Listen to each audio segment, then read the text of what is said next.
In this 2017 DD session, Blackbird Interactive's Usarian King breaks down the use of 2D simulations and 3D graphical presentations to create the visuals of Homeworld, Deserts of Kharak.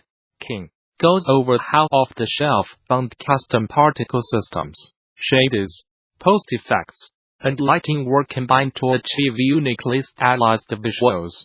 It was an insightful talk that's definitely still worth watching, so developers should not miss the opportunity to do so now that it's freely available on the official GD YouTube channel. In addition to this presentation, THEGDC Vault and its accompanying YouTube channel offers numerous other free videos, audio recordings, and slides from many of the recent game developers conference events. And the service offers even more members-only content for DD Vault subscribers. Those who purchased all access passes to recent events, like DD Vault, already have full access to DD Vault, and interested parties can apply for the individual subscription via DD Vault subscription page. Group subscriptions are also available. Game-related schools and development studios who sign up for DD Vault Studio subscriptions can receive access for their entire office accompanied by contacting staff via THEGDC Vault Group subscription page. Finally, current subscribers with access issues can contact DD Vault technical support. Over 5 million copies of Kingdom Hearts 3 have been shipped worldwide since launching last week on January 29th, making it the fastest-selling game in the franchise. A tweet posted earlier today to the official Kingdom Hearts Twitter page announced the news, which extended an appropriate 5 million thank yous to its players. It's worth mentioning that copies shipped does not translate into units sold, but the milestone is pretty unsurprising, given how long Kingdom Hearts 3 was in development for. The number includes both physical and digital copies across all platforms. Over 5 million copies of Kingdom Hearts 3 have been shipped worldwide. Would you like to extend a huge thank you to everyone who's joined the journey so far, and we hope you are loving every minute of it. Pick Twitter.com0DGQ2019 for each. Apple is reportedly working on an SDK that simplifies the process of porting iOS apps to macOS, and will eventually merge the two processes into one. Sources speaking to Bloomberg note that the project should see an official announcement and potentially a partial release this June during Apple's developer conference. The initiative itself is a 3-step release, however, meaning that this year's SDK will focus only on allowing iPad developers to port apps to macOS. Bloomberg sources say that the situation is fluid, but current plans see the kit being updated to support iPhone to Mac conversions in 2020, and in 2021. Apple plans to merge iPhone, iPad, and Mac apps into a single binary altogether, allowing developers to create apps that work across all platforms at once. The 2019 and 2020 versions of the SDK will still require developers to individually submit platform-specific versions of their apps to the appropriate app store. But the 2021 SDK will eliminate this requirement, as it aims to essentially merge the iOS and Mac app stores into one more universal Apple storefront. Swedish developer-publisher Paradox Interactive has opened a new internal development studio in California, and appointed formerly Executive Vice President Rod Humble as studio head. The new opening is called Paradox Tectonic, and according to Humble, who's also the former CEO of Second Life, Creator in the lab will look to create open, fun, and beautiful games that respect the player's intelligence. Although it's the new kid on the block, Tectonic is already leading development on a brand new game, which will be published by Paradox Interactive.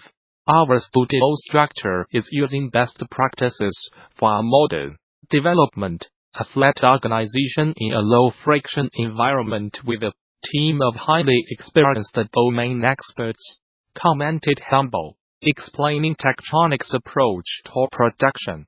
It's a privilege to be reunited with so many world-class colleagues from so many AAA projects, and the team and I are delighted to join Paradox and be part of driving the company's next cycle of growth. The emergence of Tectonic means Paradox now has 6 international studios peppered throughout Sweden, the Netherlands, and the United States. And company CEO Abba Lgunevudsaid Paradox now sits in the heart of one of the largest gaming and tech communities in the world. It's been a good year for esports. Bless you on Xbox, and next year is poised to be even better. Come out to the 2019 Game Developers Conference in March, and we'll have the chance to get involved and spend a full day learning from the best and brightest in the field. March 18th and 19th this year. One that offers a laser-focused look at the art and business of making and running games that support high-level professional play. The 2019 attendees who come to the Esports Day, Monday, March 18th, will learn how to attract and support professional players and teams, journalists, content creators, and grassroots player organizations in a day-long series of panels and presentations. If you want to learn about growing your esports ecosystem alongside long-time developers, publishers, and esports community leaders, this is where you want to be. For example, in coaching good sportsmanship in esports, teaching players better ways to compete together, the NYKUYSMORGA Henry Meaning will share how philosophies of sportsmanship and traditional sports coaching techniques can be applied to esports to help mediate problems like toxicity, exclusion, team failure, and player burnout. Game designers should benefit greatly from Ramin's insights, but the talk is broadly applicable to anyone with an interest in improving the state of esports competition, and you will not want to miss Internationalizing Esports, How to Engage Players Across the World, a special 2-for-1 session featuring TW United HS Pablo Montero and Intersports Walter Padilla. First, Montero will speak on the internationalization of esports through fan communities and competitive gaming leagues, how they foment the growth of a game's player base and diversify the competitive landscape. He will share specific examples from the Overwatch League, Dragon Ball FighterZ World Tour and more, discussing pain points that must be tackled for a game to achieve international success. Then, Padilla will provide an in-depth look into the Latin American esports community, touching on tips for helping these players feel included in an international sport, breakdowns on current active circuits in the region, and their approach to the market, platform preferences, and strategies for recruiting prominent community figures to engage their local audiences. You will not want to miss it. For more details on this and all of the announced talks, head over to THEONLINEDC 2018 session scheduler, where you can plan out your week at the show. For more information on DD 2018, visit the show's official website, or subscribe to regular updates via Facebook, Twitter, RSS. Gamasutra and DD are sibling organizations under parent company Informa. Battlefield 5 developer DICE has rolled back a recent change to the game's time to kill (TTK) After the earlier alterations skewed the game's multiplayer difficulty in favor of newer players a little too much, the balanced dice is trying to strike between the two sides of the game's balance is not an easy one to achieve, and unfortunately working that out is taking a bit of public trial and error for the developer. The now removed changes raised that TTK, meaning that players across the board could take more hits before dying in the game's multiplayer showdowns, while that gave new players a bit more staying power. The change drew criticism from more experienced players over how it affected the game's meter and overall play experience.